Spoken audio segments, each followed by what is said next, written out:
स्वागत करते हैं हमारे YouTube channel MCEA computer education academy के अंदर। तो आज हम सीखेंगे एम्प्लॉय सैलरी शीट बनाना।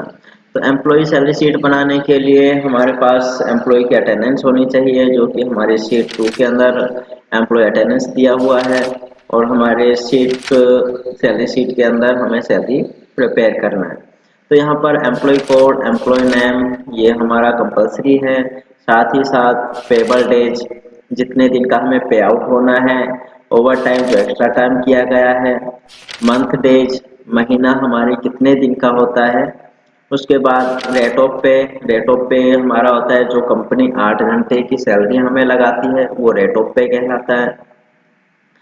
उसके बाद अर्निंग्स जो हम कमाते हैं, जितने दिन हमने काम किया उसका जो पे आउट बनता है वो हमारा अर्निंग्स होता है। डिडक्शंस, जो भी हमने अर्निंग किया उससे जो कट जाता है, पीएफ, ईएसआई, कैंटीन, इस तरह से जो भी कटता है वो डिडक्शन होता है।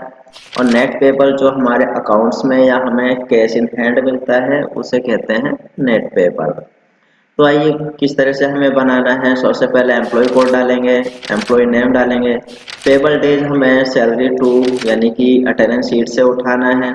जो हमारा टोटल वर्किंग्स डे दिया हुआ है इसको हमें यहाँ से कॉपी कर लेना है, और साथ ही साथ ओवर टाइम को भी कॉपी कर लेना है। कॉपी करने के बाद हम यहाँ पर पेस्ट कर देंगे। यहाँ पर हमारा मंथ डेज हो जाएगा, महीने कितने दिन का था।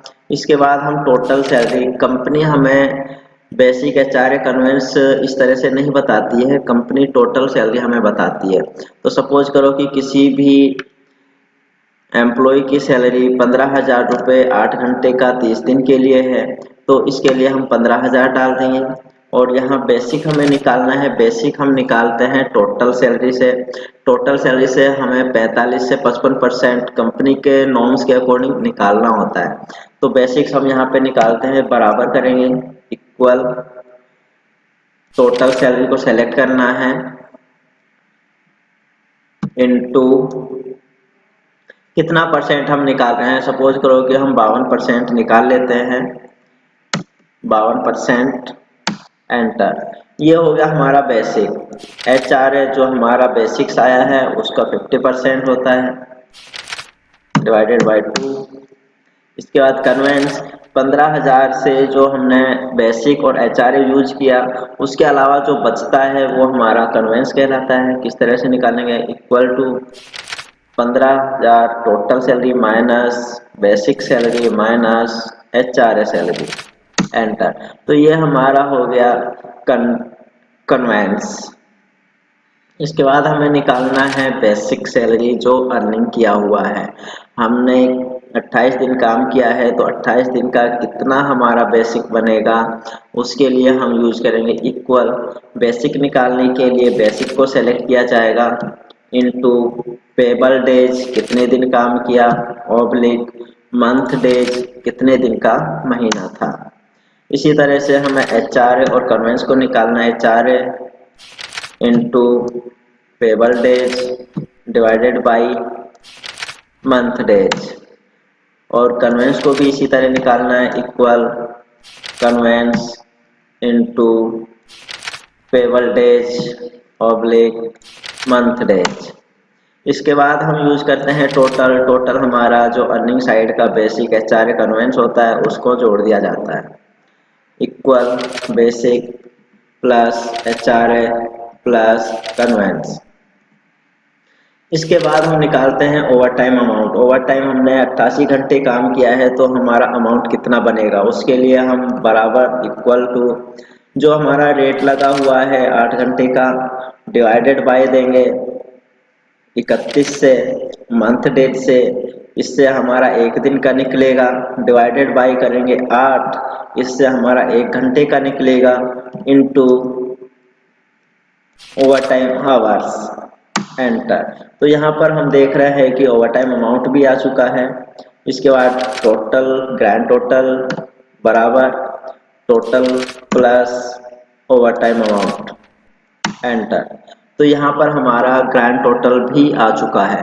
तो अब हम चलते हैं पीएफ डिडक्शन की तरफ। तो पीएफ डिडक्शन जो होता है हमारे कंपनी रूल्स के अकॉर्डिंग अगर हम चलते हैं तो कंपनी के कुछ रूल्स ये होते हैं कि यदि किसी एम्प्लॉय का बेसिक प्लस कन्वेंस इन दोनों का टोटल 15,000 या उससे अधिक होता है तो उसका पीएफ डिडक्शन होगा मात्र 1,800 रुपये।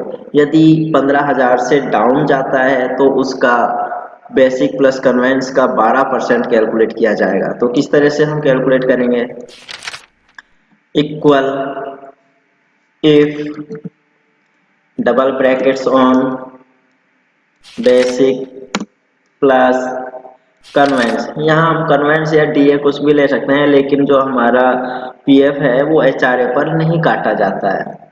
Brackets on greater than equal 15,000 comma यदि हमारा बेसिक प्लस कन्वेंस 15,000 या उससे अधिक आता है तो पीएफ हमारा 1,800 रुपये कटना चाहिए। यदि हमारा इस क्राइटेरिया को फॉलो नहीं करता है तो ब्रैकेट्स ऑन करेंगे basic plus conveyance bracket close into 12% bracket close and enter. तो यहाँ पर हमारा कैलकुलेशन हो जाएगा। कैलकुलेशन अभी हमारा 1,203 रुपये आ रहा है क्योंकि हमारा बेसिक और कन्वेंस का जो टोटल दिया हुआ है वो 15,000 से कम है। इसी तरह से हम ईएसआई का निकालते हैं। ईएसआई का नियम यह कहता है कि यदि किसी एम्प्लॉय का सैलरी 21,000 से अधिक है तो उसका ईएसआई नहीं कटेगा, वो ईएसआई से एग्जम्प्ट कर दिया जाता है। तो इस कंडीशंस को कैसे लगाएंगे? Equal if bracket on rate of पे ग्रेटर देन 21,000 तो ईएसआई नहीं कटना चाहिए। नहीं कटने का मतलब ईएसआई 0 होना चाहिए, कोमा यदि हमारा इस क्राइटेरिया को फॉलो नहीं करता है, 21,000 से कम सैलरी है तो ग्रैंड टोटल ईएसआई हमारा टोटल पे कटता है, grand total into 0.75% bracket close and enter. तो अभी आप यहाँ पर देख रहे होंगे कि 141 रुपये 53 पैसा कटा है। तो ये क्या है? हमारा 21,000 से सैलरी कम है। तो इसके बाद हम चलते हैं टोटल, जो हमारा टोटल डिडक्शन हुआ इक्वल पीएफ प्लस ईएसआई। तो हमारा टोटल 1,344 रुपये कट गया है। इसके बाद नेट पेबल जो हमारे अकाउंट्स में या कैश इन हैंड मिलने वाला है equal grand total minus deduction enter. तो हमारे जो अकाउंट में आने वाला अमाउंट है वो 17,526 रुपये आने वाला है। तो अभी हम इसके अंदर पीएफ ईएसआई के लिए बात कर रहे थे कि यदि हमारा 15,000 से ऊपर होता है तो यहाँ पर 1,800 रुपये फिक्स हो जाना चाहिए, और हमारा 21,000 से ऊपर होगा तो हमारा जो ईएसआई है वो नहीं कटना चाहिए। तो हम यहाँ पर कुछ चेंजेस कर देते हैं। जिस तरह से हमारा टोटल यहाँ पे दिया हुआ है 15,000, इसको मैं चेंजेस कर देता हूँ 21,500 कर देता हूँ एंटर। तो अभी आप यहाँ पर देख रहे होंगे कि हमारा ईएसआई एग्जैम्प्ट हो गया, 0 हो गया। क्यों? क्योंकि हमारी जो सैलरी है 21,000 से अबाव है, लेकिन हमारा पीएफ अभी भी 17,024 के अंदर है। तो हम इसके अंदर थोड़ा सा चेंजेस ये कर लेते हैं कि जो हमारा यहाँ पे वर्किंग डेज है इसको हम बढ़ा लेते हैं। किस तरह से बढ़ाएंगे? यहाँ पर हमारा जो वर्किंग डेज है, पेबल डेज है, इसको हम 31 कर देते हैं। तो अभी आप देख रहे होंगे कि हमारा बेसिक प्लस कन्वेंस 16,312 हो चुका है।